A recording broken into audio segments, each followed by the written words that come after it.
Pero po, ito po ang latest sa balita tungkol kay Tatay Digong. Diyan tabi po Straight sir. from Sir Bong Duterte, ang pinakabatang kapatid po ni Tatay Digong. Sir Bong, kamusta po ang Tatay Digong natin na mahal na mahal ng buong Pilipinas? Is doing fine. Ganun pa rin. Isolated. So, medyo lonely. Wants to go home. But I cannot brief him about the case. So, sabi ko lang. Kasi nakikinig sila eh. Bawal talaga. Baka mamaya malaman nila yung mga ating mga taktika, no? Kuwan lang ako. I cannot discuss this case at all. Mostly ang discuss namin, nag-brief ulit ako sa kanya sa politika sa atin, kay BP, sabi ko si BP, ayaw ng kwan. Gusto niya matuloy yung impeachment kasi gusto niya bloodbath. Ano sabi ni Tatay Digong doon? Sabi niya? Nabi ko na yan sa kanila kung isok yung kaya. Oo. Ano sabi? Mag-isog? Isog di si VP. Isog si Matapang. BP, matapang si... Hindi mo na mapigilan yan si... Eh sinabi niyo ba yung sabi ni Marcos Jr. na gusto na niya makipagbate sa mga Duterte? Anong sabi niya? Nagkuhan siya, parang in a way, He doesn't believe it dahil nakakulong siya eh, no? Wala siyang sinabi, tumanon lang siya. Tumanon ganun lang siya. So, sabi niya, sinabi niya na bantay sila dyan kay Sarah. Hindi yan mapigilan. Sabi ko, lalo na hindi mapigilan kaya nandito ka sa loob, hindi ka maka-con sa kanya. So, yun lang. May mensahe ba siya sir sa mga kababayan nating Ulit lang, papasalamat talaga sa suporta ninyo. Ang dahil support ninyo. Sabi ko, paglabas ko nito, mayroong mga nag-aantay pa rin doon. Ito from different parts of Europe. Although sinabi niya na Wala siya gasto. parang concerned din sila sa inyo na, you know, you have to go all the way here, just not one. Sabi ko, hindi mo sila hindi. Sila mga gusto. So sabi niya, salamat lang talaga.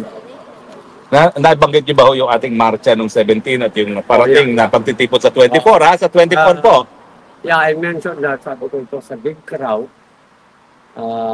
Tapos sabi mo, really? Sabi ko mo, tapos there will be another one sa 23 ba yun? 24. 24. Oo. And then sabi ko, and then another one kung dadating na si... Oh. Sinabi niyo na may posibilidad na darating si Day Sara. Ang kuha na lang natin, if ever dumating si Sarah, ako naman ang video. Uuwi. So whoever pa sinong dadating sa mga anak, silang take over. Ako talaga, all I can do sa loob because we, as I said, cannot cut the merits of it. Page down. So nag-brief lang ako sa kanya sa nangyayari sa Pilipinas. Paano po ang briefing niyo? Anong sinabi niyong latest development sa Pilipinas? Personally ko yun. Yung si BBM, gusto ng conciliation, si Delimam, null and void yung kanyang acquittal, si Tiangco, tsaka si Tamba, banggaan. So, Sinabi niyo yung sinabi ni Chanco. sinabi ko lang na, yung sa, sila nagsimula May- na, oo. yung pera. Meron ba siyang sinabi? Anong sabi niya nung nalaman niyo? Hindi ko sabi sa nagpanya. More or less, alam naman siguro din. Kasi sabi ko, yung mga sakwad ko, walang lumusot. Buwan sila dyan. Kasi yun, pinapanasan ni Sarah. Ibang, kami lima tatlo. So, yun lang. I need to be updated. Ako talaga ng mga ano pangyayari. So that, pag nandun ako, ma-feed ko sa kanya. Sige, sa susunod po, bigyan ko kayo ng briefer, mga balita sa Pilipinas. Parang yung binibigay namin dati sa kanya, no? Yeah. Para malaman niya ang kabuuan ng balita.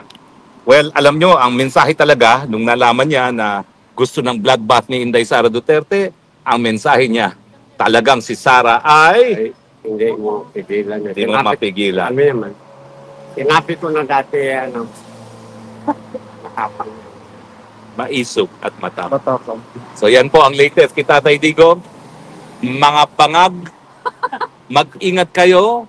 Gaya ng sinabi ni Tatay Digong, maisog ang Sara Duterte. Abangan ang mga utak at panoorin ang pagdaloy ng dugo. Eh, Thank you, sir. gano'ng katagal po ang bisita nyo? Gano'ng katagal ang bisita nyo? Ngayon, Oo. mga isang oras lang kasi sabi na, sige na, balik-balik na tayo sa istorya ng bata. Hindi kailangan ka talaga ma-brief din sa outside world. Ano, paano batihan yung magkapatid? Nag-ahakapan ba kayo? Shake hands. Walang hakapan. Mag-akap lang ako sa kanya o magiging concern ako sa kanya. Kung may makita ako sa kanya, physical appearance, wala. Okay naman. Still, witty ko, ano yung biro, magpanalam mo nung kuha niya. Kaya lang, medyo kamlay lang kayo. Sabi ko, sige lang, makakalabas ka rin. Excited na ba siya, sir, makalabas? Hindi, sinabi ko lang na makalabas. Ah, okay.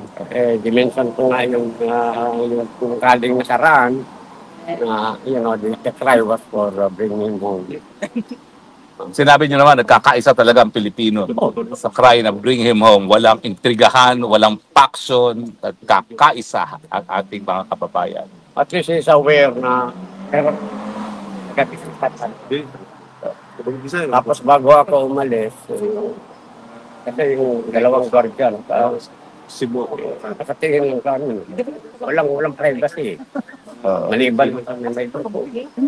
Tapos sinabi ko doon sa, bae man yung sa kinuguardian. Sabi ko, ma'am, do you know this place, no? Your facility? Tapos become a 2,000. That's correct, sir. Well, maraming salamat, Sir Bong, ha, at sa yung susunod na report sa Biyernes, no? Brief me on Biyernes. that. Okay, para ma-summarize natin ang mga news reports, ha? So, yan po ang pinaka-latest na balita kay Tatay Digong, nagbigay ng babala. Ayan na ang Inday Sara Duterte. Maisog. At sinabihan niya kayo, matapang yang Inday Sara Duterte. Nag-warning na sa dati niyan about kay Sara. Sigaw ngayon ni Sara na bloodbath. Parang hindi na yan mapipigilan. Go, Inday Sara! Mag-ingat doon. Yeah. Ah. Mag-ingat kayo ang mensahe ni Tatay Digong. Ha?